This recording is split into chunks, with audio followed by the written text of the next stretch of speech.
This is the year where Apple is about to try something bold by creating a foldable phone that Samsung has been making for the past 7 years. Well, that would be the lazy take on why Apple is finally making a foldable phone after all this time. Don't believe me? Well, I'm going to prove it to you by showing you that the iPhone Fold is a more original idea than it seems on paper, and why, even though Apple is late to the game, based on these early rumors, it appears that Apple will be providing real innovation in the foldable smartphone market before the phone is even released. So before we talk about Apple's foldable iPhone, or what some people are referring to as the iPhone Fold or the iPhone Ultra, we need to talk about the history of foldable phones for just a second. Nearly 7 years ago, the first foldable phones entered the market. Remember the Royal Flex Pi? Of course you don't, but it was the first foldable smartphone ever released in late 2018. And then following that, the more mainstream competitor, the Samsung Fold, came out, which you probably do know about. Now, these first foldable smartphones were impressive, but heavily flawed.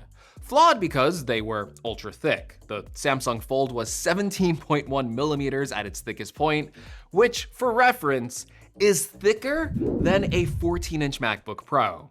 The outward design also suffered greatly from a very small, cramped screen that wasn't up to the standards of the display space expected of modern smartphone designs. And while the inner foldable display was impressive even on these first-gen models, they came with numerous compromises. The worst of which was a very fragile screen that needed a protective film on it that, if removed, would start to quickly destroy the inner display, paired with another weak point: an exposed hinge that would allow dust, dirt, or debris easily into the display, causing bulges, dead pixels, or even literal tears in the screen. These first foldable phones were truly durability nightmares. On more modern foldable phones, a lot of these issues have mostly been fixed. The phones are much thinner, they have bigger outer displays, the hinges are now protected, and even the inner displays, while still fragile, have improved quite a lot. But after 7 years, foldable phones still face a lot of issues. The biggest by far is the permanent crease that runs down the center of the display, creating not only a visual eyesore that you can see, but a physical one that you can feel. Perhaps even worse than that is the inherent design of most foldable phones. You see, when I used the Samsung Fold, my biggest issue with it was, even though I could unfold the display to get a much bigger display in practice, what I found was that when I was using a lot of Android apps, well, they weren't optimized for the weird 1.1 by 1 aspect ratio. That big display was basically a giant square, something that apps and media out of the box just quite aren't optimized for. So for example, when playing a video in a 16 by 9 aspect ratio, well, there would be a lot of black bars on that inner display, basically eliminating the benefits you were getting with all that extra screen real estate. So flash forward to now, and what makes Apple different here? Well, I told you all that backstory to illustrate that one common misconception about Apple is that Apple is a company that rushes new products to market to be first. But if you look at Apple's long history, you'll see they really aren't. That takes us back to the iPhone Fold, because based on the rumors, the reason why Apple waited 7 years to finally bring this product to market is because they are set to innovate and fix quite a few of the remaining flaws and overall improve the experience of foldable phones. Kind of like how Eufy is constantly innovating and fixing pain points with robot vacuums. And the latest Eufy robot vacuum, the Omni S2,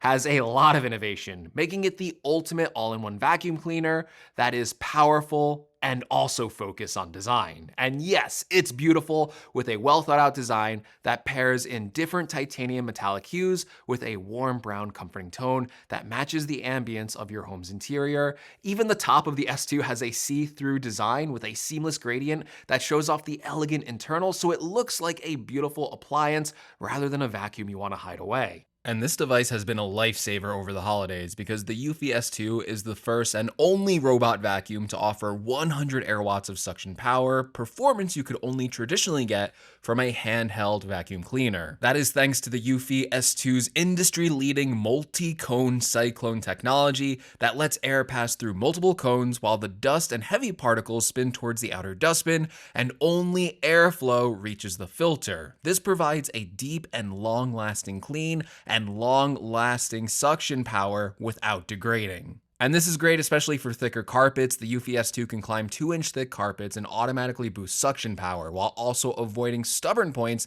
that would get caught in other vacuums, like rug fringes. And with the CleanMind AI system, it can create 3D maps while using AI obstacle avoidance with 3D array LiDAR, which lets it avoid my dog's pet toys scattered all over the floor. Did I mention the dog hair? It also gets auto-detangled by the rotating roller brushes. But here's the best part. The S2 can auto-transition from vacuuming your carpets to automatically mopping your hardwood floors. And it does this with HydroJet 2.0, the real-time self-cleaning technology, which can wash itself 4 times per second, removing dirt from your hardwood floors without spreading it. It can even get just 5 millimeters away from the edges of the floor, providing spotless results while cleaning the floor with electrolyzed water with a 99.99% sterilization rate without dripping water, providing a clean, healthy, and safe environment for me and my dog. So if you want a cleaner and sanitized home, get the Yui S2 by checking out my link in the description and use my exclusive code for $200 off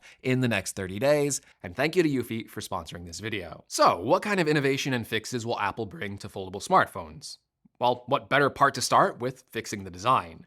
Based on reports, Apple's foldable iPhone will not look like a Samsung Galaxy Z Fold 7 or really any of the other foldable phones that you are used to on the market today, because Apple is creating a unique design that will incorporate a much wider display both on the outside and on the inside. Based on what looks like leaked dimensions, the outer display will actually use a 4:3 aspect ratio. At first glance, when you look at a lot of the mock-ups floating around online, it does look very strange, but it gives you an idea of the direction where Apple is taking the design for the iPhone Fold. That direction is to create a form factor where the phone on the outside is not optimized for the longer 21:9 aspect ratio of modern smartphones. In fact, the aspect ratio on the outer display is similar to the first iPhones all the way back to the original and the iPhone 4, where they used a 4:3 aspect ratio, creating a shorter phone that's easier to use with one hand, reaching every part of the display, rather than the longer 16:9 aspect ratio of the iPhone 5 and the later iPhone 6 designs.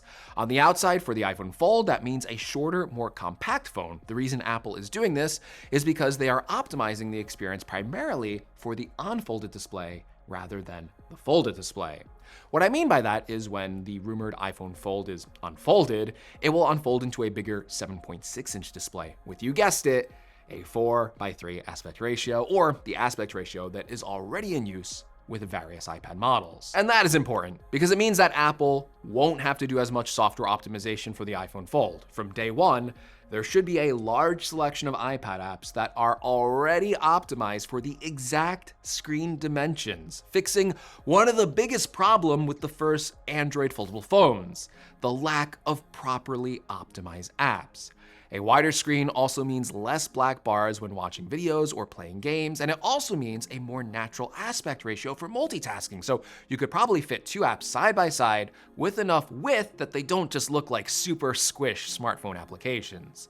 Basically, Apple is focusing on the unfolded experience more than the folded experience, which I think is a smart bet, because what's the point of buying an expensive foldable phone mainly to optimize for the folded experience being just like a regular smartphone? That makes no sense to me. A foldable phone should primarily be used unfolded. Otherwise, what a waste of money. I think the biggest indication that Apple may be onto something here is that Samsung is already reacting to these reports and working on a wide fold smartphone design that reportedly will have the same dimensions as the rumored iPhone Fold. So Apple really may be onto something here if their biggest competitor, one of the originators of the foldable smartphone, is already set to adopt this new design. And make no mistake, software optimization will be the key difference for Apple here. Being able to go from your regular iPhone optimized apps to the fully optimized iPad versions is going to make the user experience for this device so much better,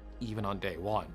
Still, that doesn't mean Apple isn't rumored to bring hardware innovation into this device, because one other big problem that Apple's first foldable phone may fix is removing the crease down the center of the display. Perhaps with a little help from an unexpected friend. Yes, Samsung at CES has shown off the technology for a creaseless foldable smartphone display. So yes, Apple could be using a display just like this, perhaps made by Samsung. I guess the biggest open question right now is, will Samsung be first to market with a creaseless foldable display, or will Apple be first to market using this Samsung display technology? And even though this display is manufactured by Samsung, it doesn't mean Apple isn't doing more innovative work as well. Specifically in the smartphone hinge, Apple will be using a combination of materials to create this liquid metal that will create a really reinforced hinge that could be integral to creating a creaseless foldable smartphone design. Which would be one of those weird hangups that you could totally see Apple waiting 7 years to fix. I mean, I totally understand why they waited for that technology to be ready, because that crease, again, it does not look good and it does not feel good. Other details about the phone are interesting as well. Unfolded, the iPhone will be about 9mm in thickness. When unfolded, it'll be about 4.5mm thin, which is thinner than the iPhone Air, although to be fair, not as thin as the Samsung Z Fold 7. But again, going from the original foldable thickness of around 17.6mm down to 9mm, again, it's another area where you can see why Apple clearly waited for these phones to actually get the technology packed into them enough to be that thin. Now, the iPhone Fold won't be perfect. No product is, and there will still be compromises with this device. The biggest areas of compromise are things that other foldable phones still face, like only having 2 rear cameras, or because the phone is so thin, when unfolded, Apple won't be able to put Face ID sensors into the phone, thus reverting back to the old Touch ID sensor, which they will now place in the power button. And there's still details we don't know about the iPhone Fold, like how fragile will this phone be? What other compromises will Apple have to make with this design that we haven't heard about yet? And how will the battery life be compared to the other iPhones? And perhaps the biggest unsolvable compromise is, how expensive will Apple's first foldable iPhone be? Rumors indicate prices going from anywhere from $2,000 to $2,500, easily making it the most expensive iPhone ever made. But despite that, I think it may end up being the most popular foldable phone on the market. And while Apple may be late to the game, it looks like they have a really compelling foldable phone that will bring some much needed changes and innovation to the rest of the smartphone industry. But let me know, what do you think about Apple's first foldable smartphone? Are you excited by the rumors so far? And based on everything we know right now, do you plan on picking one up in September, or do you plan on going for something normal like an iPhone 18 Pro? As always, if you like the video, give me a like. If you want to see more, make sure you're subscribed. And thank you for watching. I'll catch you in the next one. There's no bonus here at the end. I'm just gonna say thank you. You know, that's the bonus. An extra thank you. All right, take care.